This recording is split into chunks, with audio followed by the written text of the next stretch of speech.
All right, guys, a 2016 Honda Civic. We're doing the rear shocks. Of course, jack up your vehicle. Make sure you use jack stands. Right here, we have a setup. It's only a long extension with a 12mm right here. So it'll be two 12mm bolts at the top right there. And you can't see it because the splash guard is in the way. Now, if you want to get that splash guard out of the way, these are a little bit hard, but you can get 1, 2, 3, 4 out the way. And then you can kind of move these out the way. Be careful, use your safety goggles because that stuff will get in your eye. I already did the other side, and this time I don't want to take it off. I can actually see the bolts right here. You can just use whatever 12 you can get up in there with an extension. And then if this stuff really get in your way, you can just go ahead and take it off.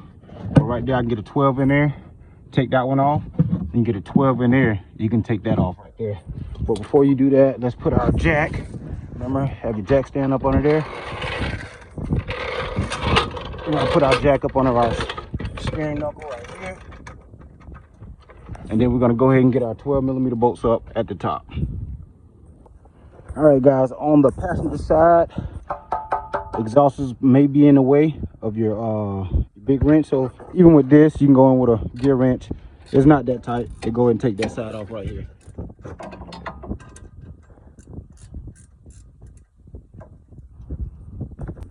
All right, guys, once you get that bolt out, now be mindful that the bolt can be hard to get between these deals right here, your springs. So you want to get something and wedge it right here. You can see I can wedge something right here, and I can bend this spring to make it tighter or looser to where you can kind of then wiggle this out right here.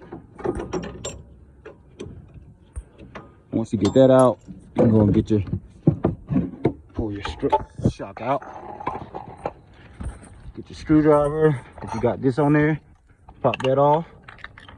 Go ahead and get your 14mm. Get your 14mm off. All right, guys, keep in mind when you're taking it off, you could need a pair of pliers to hold this part right here because it could spin. So while this part is in that boot right there, you want to lift that boot up a little bit, hold it with some pliers, and then take that 14mm off. Take the deal off right there.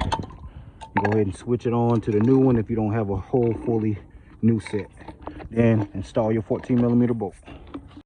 Dead on me, guys, but you want to take off your 14mm bolt that was on the top right here. Let's see if we're gonna bring this down right here so you guys can get a good look. 1 second. All right, the 14mm bolt. 14mm that was on top of there, you want to take that off. Also, you want to put that cap back on there that was on top.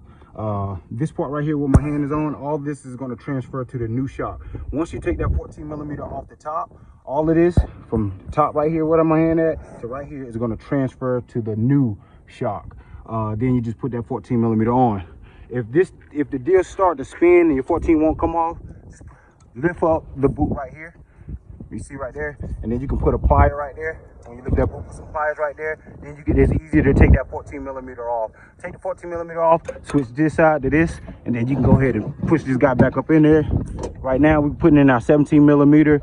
Had a hard time putting it in a little bit, so you can see we got our big crowbar right here, and so we can bend the spring a little bit to give us room to go ahead and put this bolt in. So now we're going to put our 17mm in, then we're going to reach up there, put our two 12mm on, and then we're good to go.